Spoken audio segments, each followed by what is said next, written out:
91페이지 있습니다. 누가복음 3장 7절에서 14절 말씀 찾으신 줄 알고 제가 읽겠습니다. 요한이 세례받으러 나온 무리에게 이르되 독사의 자식들아 누가 너희에게 일러 장차 올 진노를 피하라 하더냐. 그러므로 회개에 합당한 열매를 맺고 속으로 아브라함이 우리 조상이라 말하지 말라. 내가 너희에게 이르노니 하나님이 능히 이 돌들로도 아브라함의 자손이 되게 하시리라. 이미 도끼가 나무 뿌리에 놓였으니 좋은 열매 맺지 아니하는 나무마다 찍혀 불에 던져지리라. 무리가 물어 이르되 그러면 우리가 무엇을 하리까? 대답하여 이르되 옷 두 벌 있는 자는 옷 없는 자에게 나눠줄 것이요 먹을 것이 있는 자도 그렇게 할 것이라 하고 세리들도 세례를 받고자 하여 와서 이르되 선생이여 우리는 무엇을 하리이까 하매 이르되 부과된 것 외에는 거두지 말라 하고 근인들도 물어 이르되 우리는 무엇을 하리이까 하매 이르되 사람에게서 강탈하지 말며 거짓으로 고발하지 말고 받는 금료를 족한 줄로 알라 하니라. 아멘. 우리가 지난 가정 예배를 통해서 계속해서 우리가 누가복음을 보고 있기도 했고 또 우리가 또 오랜만에 또 대면 예배를 이렇게 시작하게 되었잖아요. 그래서 우리가 대면 예배를 다시 시작하면서 어떤 말씀하면 좋을까 싶었는데 오늘 등장하는 말씀을 나누면 딱 괜찮겠다라는 말이 들었어요. 지금 이제 누가복음의 시작이 뭐냐면 이제 예수님께서 탄생하고 출생하고 이제 예수님께서 공생의 사역을 시작하시기 전에 세례 요한이 와서 사람들에게 회개를 촉구하는 장면이 등장을 합니다. 이스라엘 백성들이 예수님께 나아가기 전에 먼저 해야 될 일이 하나가 있던 거예요. 그것이 뭐라고요? 바로 그들의 죄를 회개하고 그 회개에 합당한 열매를 맺는 것이었습니다. 아브라함의 혈통에서 타고 났어요. 그러나 이스라엘 백성들은 그의 삶을 따르지 않았죠. 그래서 세례 요한은 뭐라고요? 마귀의 자식들, 독사의 자식들이다 이렇게 얘기를 하죠. 너희가 아브라함의 자식이라고 말하지 말라. 하나님이 저 돌들로도 아브라함의 자식이 될 수 있다, 되게 할 수 있다라고 말을 하는 겁니다. 말라기부터 구약의 마지막인 말라기부터 예수님께서 오시는 그 마태복음까지의 그 공백기가 약 500년 정도의 공백기가 있습니다. 물론 뭐 말라기 선지자가 산 것까지 하면 뭐 약 400~500년 정도 되겠죠. 근데 그 기간 동안 이스라엘 백성들은 아마 주님을 기다렸을 거예요. 우리 예수님의 재림을 또 기다리고 또 예언을 보면서 또 말라기에서 세례 요한의 탄생도 예언하고 예수 그리스도의 오실 것도 예언을 했기 때문에 이스라엘 백성들은 계속해서 기다렸을 거예요. 그런데 계속 시간이 지나면서 그죠? 100년 지나고 200년 지나면서 이들이 점점 하나님께서 그들을 통해서 하셨던 구원의 역사를 말하는 것을 점점 줄여갔을 겁니다. 그리고 말라기를 통해서 예언되었던 선지자의 출생에 대해서도 점점 약속을 까마득하게 잊어갔을 거예요. 그렇게 약속만 잊고 결국엔 무엇만 남습니까? 성전, 제사, 율법, 형식만 남게 된 거예요. 본질을 하나씩 잃어간 거죠. 그래서 세례 요한이 이스라엘 백성들을 봤을 때 그들에게 이렇게 말하는 거예요. 독사의 자식들, 하나도 본질이 남지 않았어. 너희는 지금 빨리 와서 회개하라. 그래서 아주 강력한 회개를 이스라엘 백성들에게 촉구했던 것이죠. 인간이 이 땅에서 저지르는 가장 끔찍한 죄가 뭔지 아십니까? 그건 자기가 죄를 짓고 있다라는 그 사실을 깨닫지 못하는 죄입니다. 그리고 인간에게 가장 끔찍한 죄는 바로 이거예요. 사도행전 7장에 보면 굉장히 위대한 설교가 나옵니다. 이 설교가 누구냐면 스데반입니다. 이 스데반이 군중들을 모아놓고 설교를 해요. 근데 그 설교의 내용은 뭐냐면 지금까지 하나님이 너희에게 말씀을 전하기 위해서 보낸 선지자들을 너희가 다 죽이지 않았느냐.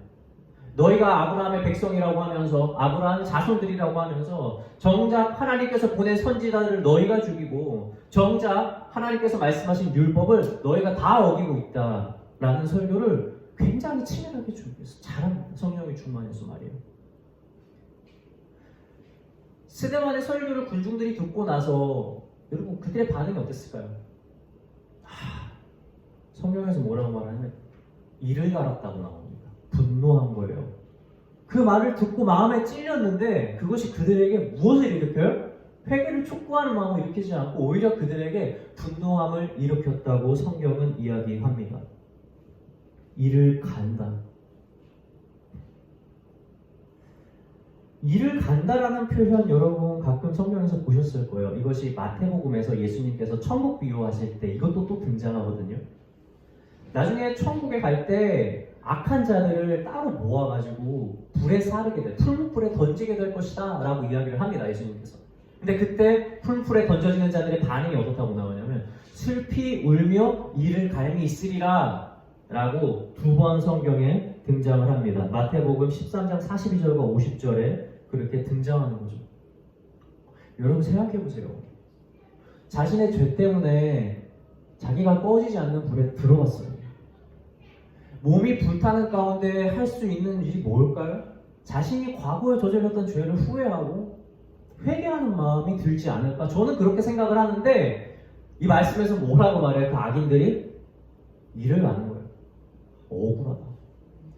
죄가 보이는 게 아니라 내가 이렇게 당하는 것이 화가 나고 승질나는 거예요. 그래서 분노하며 일을 하는 겁니다.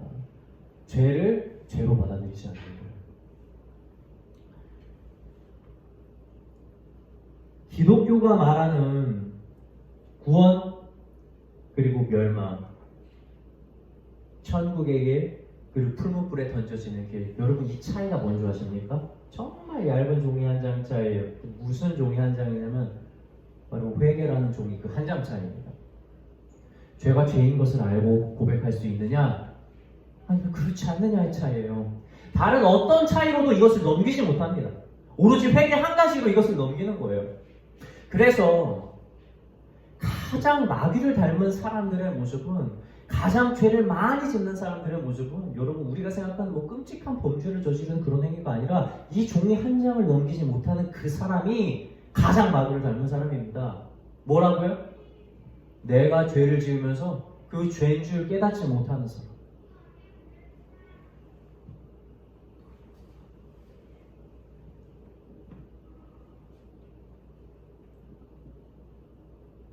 자신의 죄를 자주 돌아보는 사람이 있어요.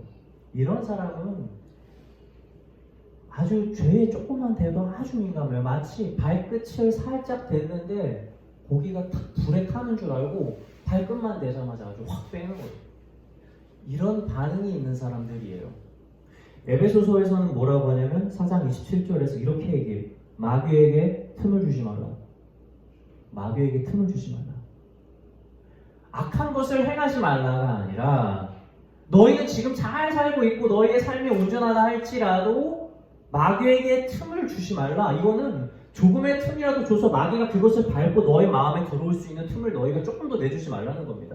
그건 무슨 말이냐면 너희는 마귀가 너희에게 들어올 수 있을 만한 조금의 틈도 주지 않기 위해서 날마다 너희 자신을 돌아보고 너희 행실을 돌아봐서 너희의 죄를 깨닫고 날마다 회개하라는 말씀이랑 동일하다는 거죠.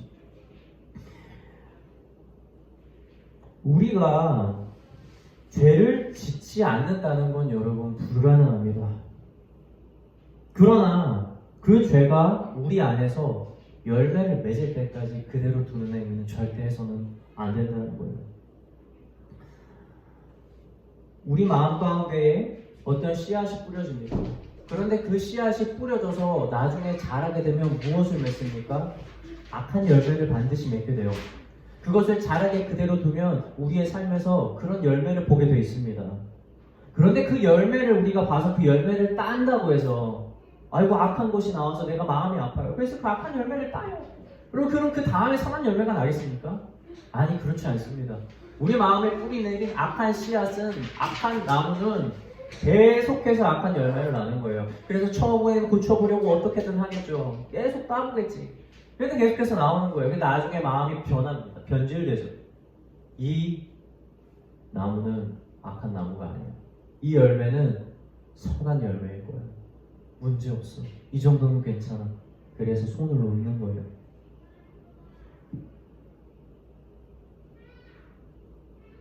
죄를 미워하다 죄를 사랑하는 자가 되는 거죠. 무뎌지는 거죠. 내가 아픈데 아픈 것을 깨닫지 못하는 상태가 되는 거예요. 여러분 이렇게 나무가 커다래지면 이거 자르기가 정말 쉽지 않습니다. 죄를 한 번 지었을 때 죄를 그것을 회개하는 것이 얼마나 복인지 여러분 아셔야 돼요. 죄를 한 번 짓고 죄가 걸려면 그 죄에 대해서 회개하는 마음을 가진다는 것은 정말 복이에요. 제가 중학교 때 시험을 보다가 이 체육 시험인데 아직도 너무 선명하게 기억나요. 시험을 보려고 하는데 이 체육 시험 같은 데 보면 가끔씩 무슨 나라 이름도 되게 헷갈리고 무슨 조약이나 협정 이런 말들도 막 나오고 그리고 무슨 연도가 되게 많이 나오거든요. 근데 이걸 제가 다 외우기가 너무 힘든 거예요. 그래가지고 좀 창피한 이야기지만 손에다가 이렇게 막 쓴 거예요. 이렇게 몇 년도에 무슨 대회고 몇 년도에 뭐고 무슨 규칙이고 뭐 이렇게 사람 이름 이런 거 되게 외우고 이런 거 몇 개를 써놓은 거죠.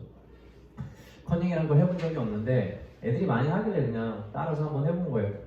그러다가 또 막상 시험 볼 때는 원래 안 했으니까 사실 저도 쓴 걸 까먹고 그냥 시험을 보고 있었어요. 근데 앞에서부터 선생님이 이렇게 오는 거예요. 근데 이렇게 손바닥을 확인을 하는 거지. 그 놀랍게도 근데 그 순간에도 전 제가 손에 쓴 걸 기억을 못했어요. 그래서 선생님이 오시길래 당연히 그렇게 보여줬는데 보여주면서 생각이 난 거야. 아 맞다 썼는데. 시험이 끝나고 선생님한테 불려가서 이런저런 이야기를 들으면서 혼이 났죠. 그래서 결국 선생님이 용서를 받고 나중에 대신 너 잘되면 그림 하나 그려줘 이렇게 해서 끝이 났었어요. 여러분 중요한 건 뭔지 아세요? 제가 그 뒤로 커닝이라는 걸 해본 적이 한 번도 없습니다. 나중에 대학생 때 시험을 보다가 모르는 문제가 있어서 풀지 않고 넘어갔어요. 근데 뒤에서 어떤 아이들이 편닝을 하다가 그 문제에 대해서 얘기해서 답을 딱 얘기하는 걸 내가 들었어요. 저는 그때도 안 썼어요. 그거는 내가 모르는 거니까. 근데 그때 한번 죄를 짓고 잘못한 거 걸리고 내가 그때 회개했던 그 마음이 끝까지 남아서 좀 주장하고 있는 걸 봅니다. 그게 얼마나 복인지 몰라요. 내가 죄라고 하는 것이 사람에게 드러나서 사람들이 알게 됐을 때 그것을 그때 고칠 수 있었다라는 게 결국 내 삶에서 그 죄랑 멀어질 수 있는 계기가 돼서 얼마나 기뻤는지 모릅니다. 다윗이 여자를 많이 범했어요. 딱 한 번 범했는데 그것을 통해 나란을 통해서 자신이 깨닫게 되잖아요. 여러분 그 다음부터 다윗이 여자는 보지도 않았어요. 나중에 기러기서에서 다윗에게 여자 첩을 드리려고 하는데도 여러분 그 첩과 잠자리도 하지 않는 겁니다. 왜냐면 그때 회개했던 그 마음이 자기한테 남은 거예요. 그 아픈 마음. 사랑하는 성도 여러분, 한 번 지은 죄 회개해서 내가 마음을 돌이키는 것, 여러분 그 과정은 정말 중요하고 쉬운 일입니다. 근데 여러분 나중에 계속해서 죄를 짓고 지어서 여러분 감각이 무뎌지면 여러분 그거 회개가 안 돼요. 죄인지를 솔직히 깨닫지도 못하고요. 어쩌다 과속한 사람 한 번 걸리면 그냥 페널티 냅니다. 내가 잘못했지. 여러분 근데 진짜 과속 많이 하다가 한 번 걸린 사람이 뭐라고 얘기하는 줄 아세요? 아 재수 없다 이렇게 얘기해요. 자기가 과속한 게 죄라고 생각을 안 하는 거예요. 사랑하는 성도 여러분, 죄가 마음에 찾아왔을 때 회개할 수 있는 것 여러분 우리에게 굉장한 복입니다. 우리가 그것을 멈출 수 있는 기회를 주는 거예요. 회개를 힘들게 생각하지 마시고 오늘 우리가 내려놔야 될 죄가 무엇인가, 하나님께서 나에게 무엇을 원하는가를 날마다 돌아보면서 고백하십시오. 그렇게 회개를 해야 마귀에게 틈을 주지 않는 거고, 그렇게 마귀에게 틈을 주지 않아야 여러분 이 마지막 날 살아가는 우리가 신앙을 굳건히 세우고 넘어지지 않고 살아갈 수 있는 힘을 얻을 수 있다는 사실을 잊지 마시길 주님의 이름으로 축원합니다. 예수님께서 이 땅에 오셨을 때 이스라엘 백성들이 그랬다고요. 너무 오랫동안 죄를 짓고 너무 오랫동안 형식만 남고 본질이 없다 보니까 그들은 자신의 죄가 죄인 줄도 알지 못했던 거예요. 그래서 여러분, 예수님께서 공생의 사역 고작 몇 년 하십니까? 3년에 3년. 이것도 예수님이 처음 사역을 시작했을 때 시작하자마자 예수님 죽이려고 한 거 아세요? 사람들이 절벽에서 밀어버리려고 하잖아요. 그것도 자기가 태어난 나사렛의 동네에서. 예수님은 자신의 죽을 때를 기다리기 위해서 자신이 죽음을 벗어난 거였어요. 그런데 그렇게 사람들이 예수님을 죽이려고 한 겁니다. 예수님을 깨닫지 못하는 것뿐만 아니라 예수님의 가르침을 받아들이지 않아요. 그 찔림을 싫어하는 거예요. 본질을 예수님이 이야기해주고 하나님의 율법을 가르쳐줘도 그것이 자신들이 회개하는 것으로 나아가지 못하고 그것을 분노하며 그것으로 예수님을 죽이기 원하는 자고, 스데반을 죽였던 것처럼 여러분 마음이 그렇게 굳어지는 거예요. 이처럼 죄를 사랑하면 말씀을 미워하게 됩니다. 이처럼 죄를 사랑하면 교회를 떠나게 됩니다. 이처럼 죄를 사랑하면 하나님의 뜻을 알기를 두려워합니다.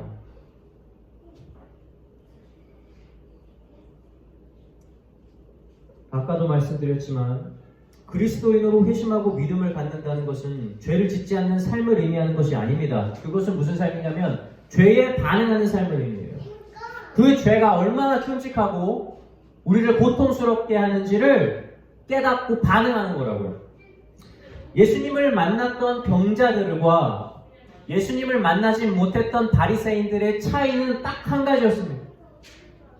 병자들은 자신에게 병이 있다는 것을 인정했어요. 근데 바리새인들은 자신에게 병이 있다는 걸 인정하지 않았습니다. 병자들은 자신에게 의원이 되실 거라고 예수님을 찾아갔고, 바리새인들은 자신은 의원이 필요 없다면서 예수님을 찾아가지 않았던 거예요. 이것이 가장 중요한 차이였던 거죠.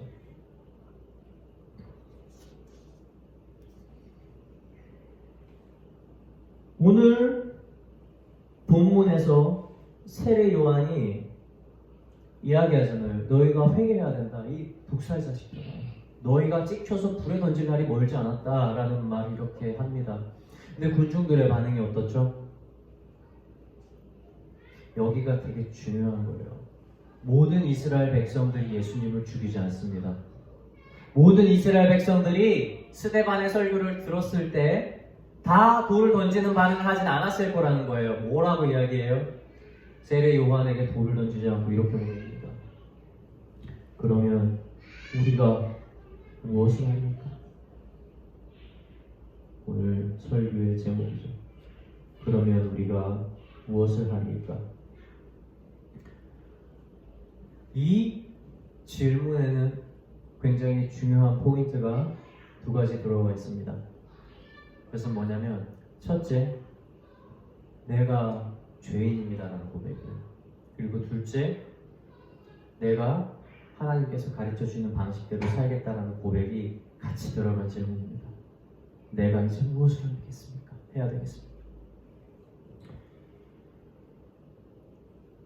세례 요한이 우리 뭐라고 얘기했는지 이 이야기를 같이 좀 나눠보겠습니다. 우리 성경 펴고 있으면 요한복음 3장 10절부터 한번 보겠습니다. 요한복음 3장 10절.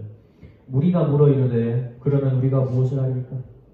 대답하여 이르되 옷 두 벌 있는 자는 옷 없는 자에게 나눠줄 것이요 먹을 것이 있는 자도 그렇게 할 것이니라 하고, 세리들도 세례를 받고자 하여 와서 이르되 선생이여 우리는 무엇을 하리까 하며 이르되 부과된 것 외에는 거두지 말라 하고, 군인들도 물러 이르되 우리는 무엇을 하리까 하며 이르되 사람에게서 강탈하지 말며 거짓으로 고발하지 말고 받는 금료를 족한 줄로 알라 하네. 지금 세례 요한이 이들에게 가르치는 행동, 강령을 보면 굉장히 세세하죠. 각자의 입장에서 해야 될 일들을 이야기를 합니다. 가난한 자들을 도와주고 있는 것을 나눠주며, 그리고 자신이 하고 있는 일에서 늘 정직하고 불의한 것을 취하지 말라라고 이렇게 자세하게 하나씩 가르쳐줘요. 여러분, 뭐 믿는다고 가난한 사람을 도와줘서 구원을 받는 것 아니에요. 우리가 물론 정직한 것이 굉장히 성경적 가치관이긴 하지만 우리가 반드시 정직해야 구원을 받는 건 아니에요. 그럼에도 세례 요한이 이렇게 얘기한 것은 뭐냐면, 사실 이들이 찾아와서 이들이 회개를 했을 때 이들이 삶에서 바꿔야 하는 부분들이 바로 이런 부분이었던 거예요. 그들은 아마도 가난한 자들을 멸시했던 것 같아요. 그들은 아마도 자기가 가지고 있는 것을 자기 것으로 취하고 욕심을 냈던 것 같습니다. 그리고 그들은 자신의 직책을 이용해서 부당한 이익을 취하고 또 다른 사람들을 억울하게 재판에 넘겨주면서 돈을 받았던 것 같아요. 그래서 요한은 그들에게 너희들의 삶이 지금 이렇게 된 것을 다시 돌이켜야 된다라고 가르쳐주고 있는 거죠.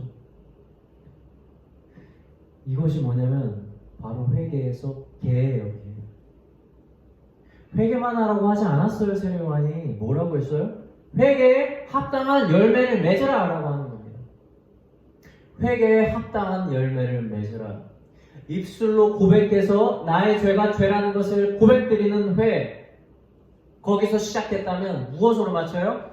내가 그 잘못한 행위에서 돌이켜서 주님의 길을 걸어가는 바로 그 행위, 그 개가 완성이 되어야 합당한 열매를 맺는 거라는 거죠.